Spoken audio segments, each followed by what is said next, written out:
Guys, তোমরা সবাই কেমন আছো? আশা করি তোমরা সবাই ভালো আছো। আমার নাম পুষ্পা। তো আজকে আমি বানাচ্ছি চিলি চিকেন। তো চিলি চিকেন বানানোর জন্য প্রথমে নিয়ে নিলাম এই চিকেনগুলো। গাইস, এখন ম্যারিনেট করার জন্য আমি নিয়ে নিব আদা রসুনের বাটা,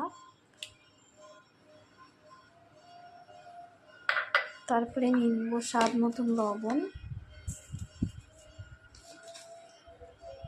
তো তারপরে দিয়ে দিব আমি 2টো ডিম। ডিম দেওয়ার পর ভালো মতন একটা কালার আসবে, তার জন্য একটু দিয়ে দিব আমি একটু লঙ্কার গুঁড়ো, কাশ্মীরি কালার আসার জন্য, যাতে কালারটা ভালো মতন আসবে।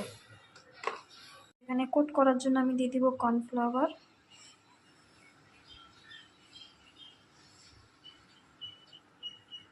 কর্নফ্লাওয়ার দেওয়ার পর দিয়ে দেবো একটু ময়দা। ময়দা কিন্তু বেশি দিবেন না, কম দিতে হবে। বেশি ময়দা দিলে ওটা কী হবে, বেশি কড়া কড়া ভাব চলে আসবে। তো এখন এটাকে আমি পুরো মতন মেখে নিব।